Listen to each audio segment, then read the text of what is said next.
Olá, eu estou no INPA, Instituto Nacional de Pesquisa da Amazônia, aqui em Manaus, no estado do Amazonas, passando para trazer mais uma palavra ao seu coração.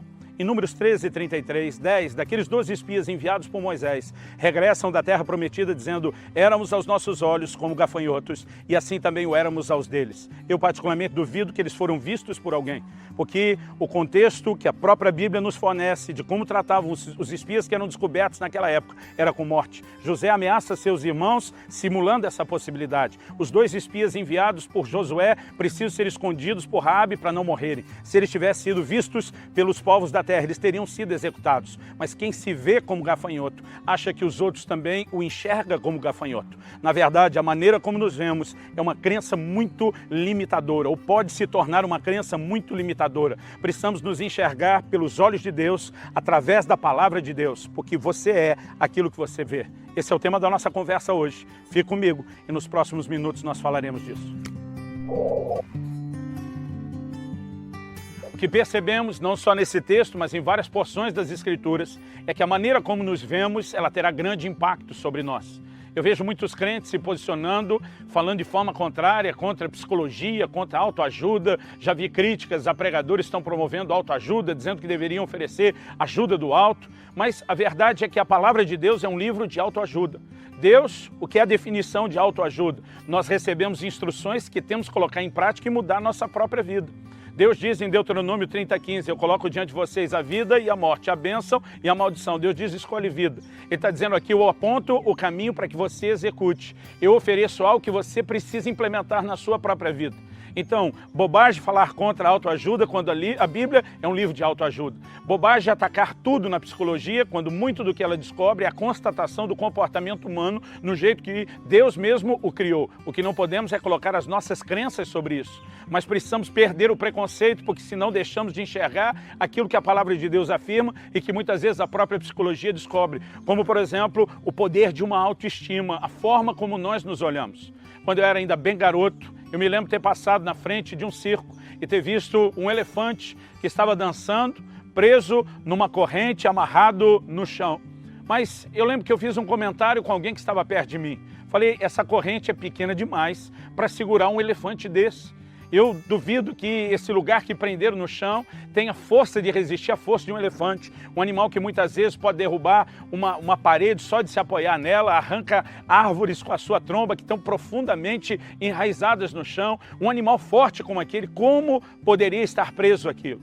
E a pessoa que estava próxima de mim, que estava morando no Brasil, mas veio do continente africano, me disse o seguinte, olha, eu conheço uma realidade ainda diferente desse elefante preso na corrente. Eram os elefantes que eram amarrados numa corda e a corda era presa numa estaca de madeira no chão. Ele diz, a verdade é que esse processo começa quando o elefante é apenas um filhotinho. E quando ele ainda é um filhotinho, ele não tem força suficiente para romper nem a corda, nem para arrancar a estaca do chão. Ele tenta repetidas vezes se libertar. E depois de várias tentativas, ele assimila que a corda e a estaca são mais fortes do que ele.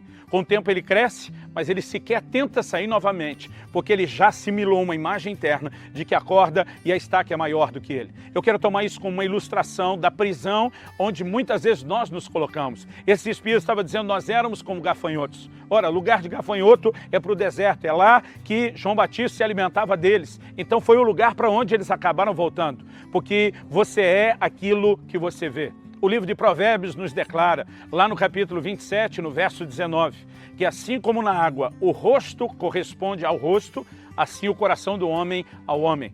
Em outras palavras, a Bíblia está dizendo que o reflexo que eu vejo ao olhar, e naquela época eles não tinham o espelho como nós temos, mas eles viam o seu próprio reflexo na água. Quando eu, olhando para a água, eu vejo exatamente reproduzido lá o meu reflexo, a imagem de quem eu sou. E assim como aquele reflexo na água, para nós hoje poderíamos dizer o reflexo do espelho, assim como aquele reflexo corresponde exatamente ao que eu sou, a Bíblia diz assim, o coração do homem corresponde ao homem. Ou seja, aquilo que afeta o nosso coração, afeta a nossa identidade. Por isso que Jesus diz, a boca fala do que está cheio o coração. Por isso que muitas advertências são feitas a respeito do coração. Em Provérbios 4, 23, a Bíblia diz sobre tudo que se deve guardar. guarda o teu coração, porque dele procedem as fontes da vida. Quando você quer macular um rio, não precisa tentar correr atrás da água em toda a extensão do rio. Basta macular a nascente, você afetou o resto. É isso que a Bíblia está falando sobre o coração. E quando uma imagem, uma forma de vermos a nós mesmos afeta o coração, ela determina o nosso comportamento, ela controla a nossa identidade. Então não podemos nos permitir enxergarmos-nos de forma errada.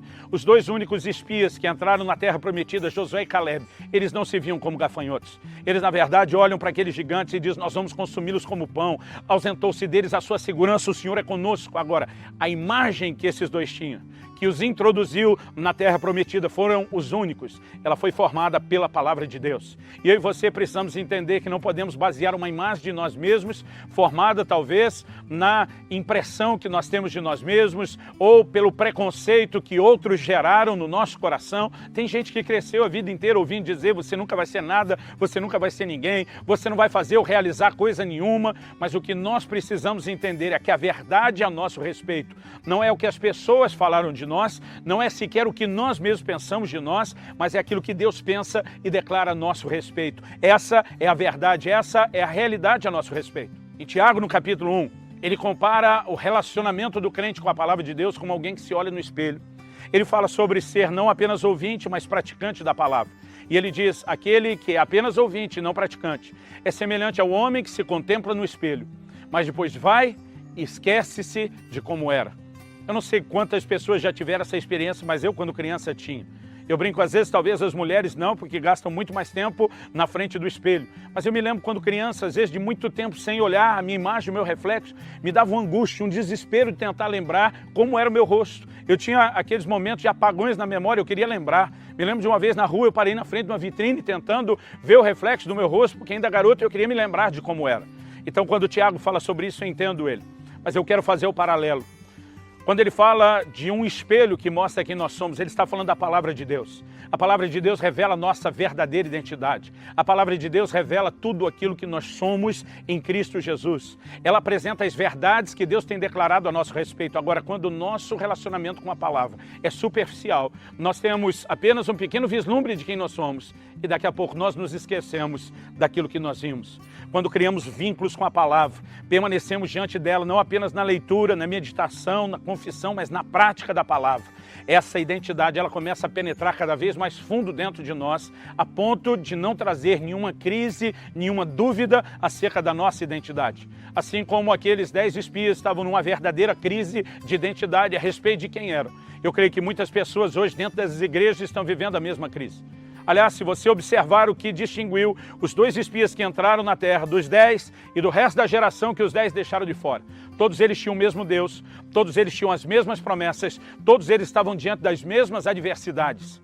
Mas o que distinguiu foi a maneira como eles se olhavam. Então eu quero te dizer, mesmo que você sirva o mesmo Deus, tenha as mesmas promessas e lute com as mesmas circunstâncias adversas, a maneira como você se enxerga, se será com os seus olhos, com a lente de outros, ou através dos olhos de Deus, como Deus te vê e o que Ele declara a seu respeito, isso fará toda a diferença. Eu olho na Bíblia e vejo um Gideão temeroso, mas eu vejo Deus olhando para ele dizendo, o Senhor é contigo, homem valente. Eu olho na palavra de Deus e vejo um Abraão que não está enxergando o futuro de uma descendência numerosa como ele havia crido antes, mas ele ouve Deus o chamando de Abraão, mudando o seu nome, dizendo, você é pai de multidões. A Bíblia diz que Abraão creu no Deus que chama a existência as coisas que ainda não são, como se já fosse. Muitas vezes o que Deus está declarando a meu e a seu respeito ainda nem se tornou realidade no reino natural. Mas não é porque essa verdade ainda não se materializou que nós não vamos acreditar nela, que nós não vamos cooperar com Deus para que essa verdade se manifeste também no mundo natural. Precisamos aprender a crer no que Deus falou, precisamos aprender a nos encher da palavra de Deus, enxergar a realidade do que nós somos, do que nós podemos nele.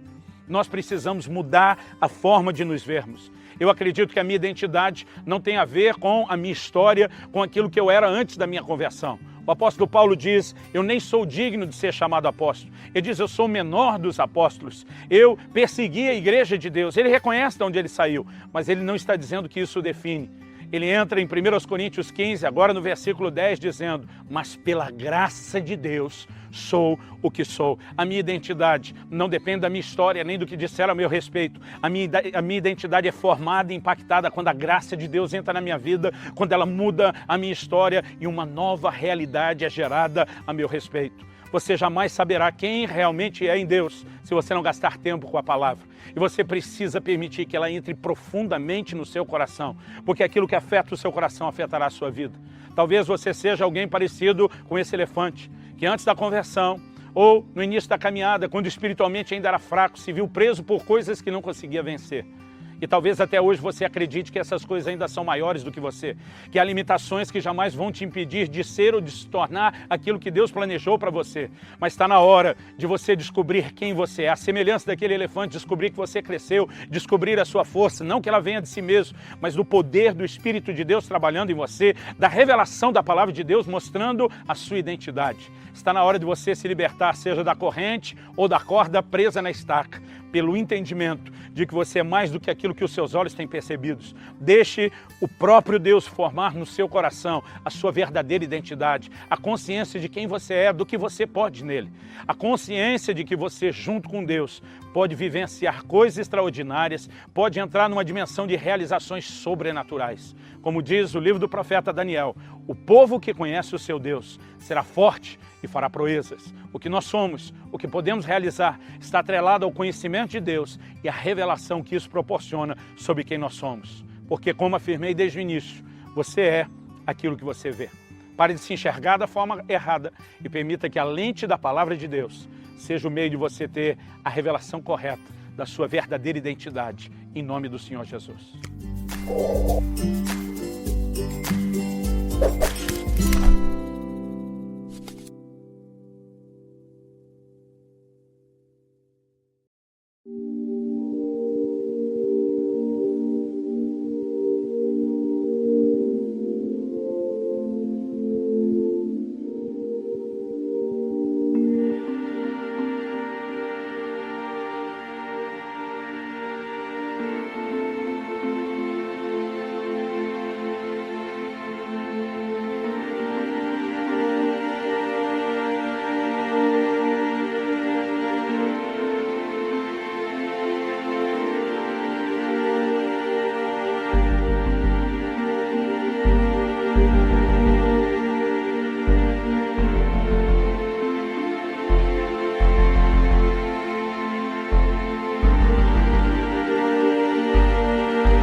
snowflakes dance in silver light, like whispers in a song. Through the window, frosty panes, a quiet glow remains, echoes of a soft refrain, where only silence reigns. But in the cold and lonely dark, a sound begins to play, a melody that sparks the night and sweeps the cold away. Oh, the sound of winter's serenade, a symphony so sweet, 6 strings of love and dreams convey where hearts and coldest meet. Every note a star above, in the sky so deep and wide, the song of winter's tender love. In the night we confide.